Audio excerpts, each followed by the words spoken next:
बाबा साहेब ने हमें क्या करने के लिए कहा जो हमने नहीं करा, और जो उन्होंने करने के लिए कहा क्या वो उन्होंने अपने लिए कहा या हमारे लिए कहा, उससे किसका फायदा होने वाला था?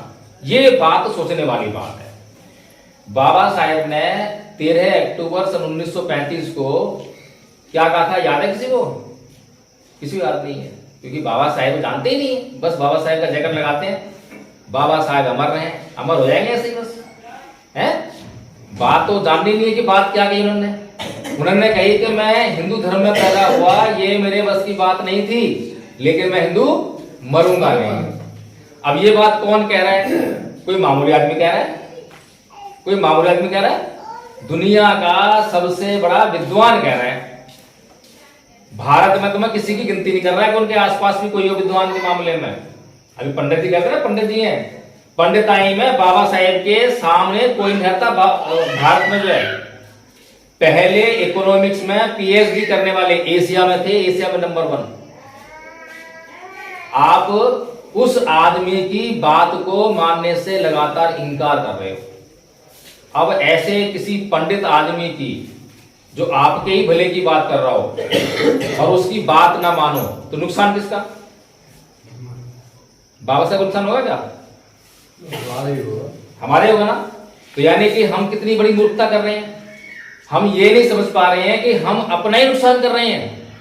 तो बाबा साहेब ने जो ये बात कही कि मैं हिंदू धर्म में पैदा हुआ, ये मेरे बस की बात नहीं थी, लेकिन मैं हिंदू मरूंगा नहीं, क्या उन्होंने हवा में कह दिया ऐसी बात जो है?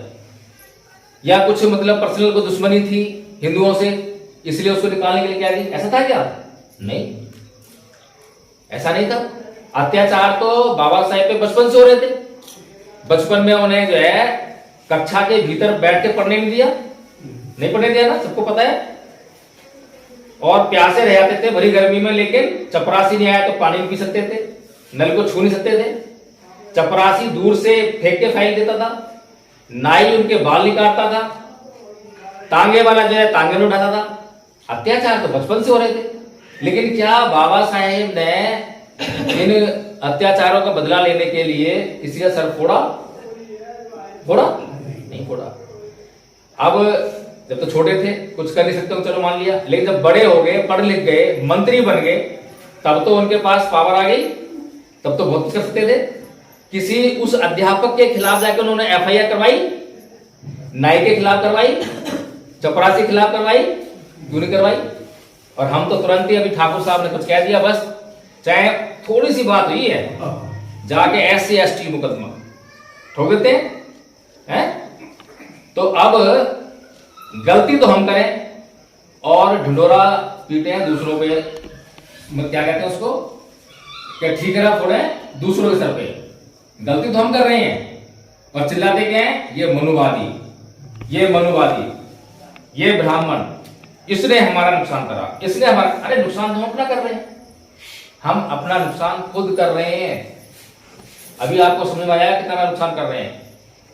अब बाबा साहेब ने ये जो निर्णय लिया कि मैं हिंदू धर्म में पैदा हुआ, ये मेरे बस की बात नहीं, लेकिन हिंदू मरूंगा नहीं, ये तमाम हिंदुओं के धर्म ग्रंथ पढ़ने के बाद, मनुस्मृति पढ़ी, रामायण पढ़ी, महाभारत पढ़ी, ये सब का अध्ययन करने के बाद वो इस निष्कर्ष पर पहुंचे कि मेरे ऊपर कोई अध्यापक अत्याचार नहीं कर रहा था, कोई नाई अत्याचार नहीं कर रहा था, कोई चपरासी अत्याचार नहीं कर रहा था, मेरे ऊपर तो एक सिस्टम अत्याचार कर रहा था। क्या कर रहा था? सिस्टम, व्यवस्था, एक व्यवस्था अत्याचार कर रही थी। वो कौन सी व्यवस्था थी?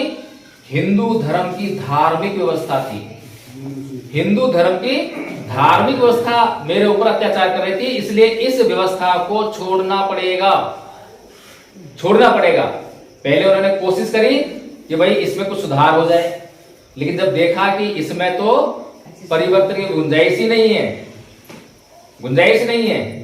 एक बार गांधी जी बाबा साहेब को बोलते हैं, जब उन्होंने ये निर्णय ले लिया कि अंबेडकर तुम क्यों नहीं हिंदू धर्म में ही रहकर हिंदू धर्म में सुधार करते हैं, तुम हिंदू धर्म सुधार करो ना। तो बाबा साहेब बोले कि गांधी जी बात तो बड़े पते की है, बहुत अच्छी बात है, ये तो बहुत अच्छी बात है कि चलो शुरुआत करते हैं। एक काम करते हैं, शुरुआत कहां से करें? वर्ण व्यवस्था शुरुआत करते हैं। कि सबसे पहले हिंदू धर्म से वर्ण व्यवस्था को निकालते हैं। वर्ण व्यवस्था क्या है मालूम है? वर्ण व्यवस्था क्या है मालूम है? ये जो 4 वर्ण है, 4 जातियां, ब्राह्मण, क्षत्रिय, वैश्य और शूद्र, ये वर्ण व्यवस्था है। तो बाबा साहब कहते हैं कि इसको हिंदू धर्म से निकाल दो। तो गांधी जी के पेट में बड़ी तेज दर्द हुआ। अरे नहीं अम्बेडकर, ऐसा नहीं हो सकता, क्या ये वर्ण व्यवस्था तो इसको साइलेंट कर लो, साइलेंट कर लो। देखो तो ये जो क्या बोलते हैं गांधी जी कि ये वर्ण व्यवस्था जो है ये हिंदू धर्म की आत्मा है, इसीलिए हटा सकते लोग, हो गया सुधार। इसका मतलब कि हिंदू धर्म में जो ग्रंथ में लिख गया सो लिख गया, कोई संशोधन नहीं है, कोई संशोधन नहीं है। अभी एक चौपाई के ऊपर खूब बवाल हुआ रामचरितमानस की, ढोल छूत पशु गवार और नारी ये सब ताड़ना के अधिकारी। उन्होंने एक शब्द भी यहां से वाणी कि ताड़ना है तो ताड़ना नहीं है, कि ताड़ना का मतलब शिक्षा है, ताड़ना का मतलब ताड़ना को खत्म नहीं करा। उन्होंने गलती नहीं मानी अपनी कि ये तुलसीदास जी ने किसी बदले की भावना से लिख दिया होगा, किसी गलती से लिख दिया होगा, चलो इसको डिलीट कर दे। नहीं, उनका एक भी शब्द जो है इधर से उधर नहीं होता है। तो इसीलिए बाबा साहब ने कहा कि ये लोग जो है ऐसे मूर्ख लोग हैं जो अपने ही धर्म को मिटाने पर तुले हुए हैं। ये बात वास्तविकता है। जैसे जैसे अंधविश्वास हटेगा, विज्ञान बढ़ेगा, वैसे वैसे हिंदू धर्म नष्ट हो जाएगा। नष्ट होना है ये, आज नहीं तो कल, कल नहीं तो परसों नष्ट होना है। लेकिन जिन लोगों के ऊपर बाबा साहेब की बात को मानने की जिम्मेदारी थी, उन लोगों ने बाबा साहेब की बात को नहीं माना और इल्जाम लगा रहे हैं अमित शाह के ऊपर। अपमान तो हम कर रहे हैं, अपमान हम कर रहे नहीं कर रहे? बताओ मुझे। बाबा साहेब की बात नहीं मानेंगे तो अपमान कर रहे नहीं कर रहे? अरे हमारा बच्चा अगर हम उसको कुछ कहें करने के लिए और वो हमारी बात को ना माने, हम उसको पढ़ने के लिए कहें, पढ़ने से हमारा भी फायदा होगा या उसका फायदा होगा? उसी फायदा होगा ना। और वो हमारी बात नहीं मानना, गुस्सा आता है ना, अपमान महसूस नहीं होता। तो ऐसे ही आज बाबा साहेब, वैसे तो ये हिंदू धर्म की व्यवस्था है, ऐसा होता नहीं है कि ऊपर से कोई देख रहा होगा। मैं एक बार के लिए मान लेता हूं कि बाबा साहेब ऊपर से अगर अपने लोगों को देख रहे होंगे और वो देख रहे होंगे कि मैं जहां इन लोगों को छोड़कर गया था ये तो वहां से पीछे रह गए। आज भी इनके पास उद्योग नहीं है, हमारे लोगों के पास कोई कंपनी है किसी के पास? कोई टाटा बिरला अंबानी कोई है? नौकरियां हैं जो संविधान से आरक्षण के जरिए नौकरियां मिली वो मिली, लेकिन सरकार जो है उनको कैसे खत्म कर रही है कि ना रहेगा बांस ना बजेगी बांसुरी। कि नौकरी क्या मिलती है? सरकारी विभाग में, सरकारी विभाग ही खत्म करो, निजीकरण कर दो। हो रहा है?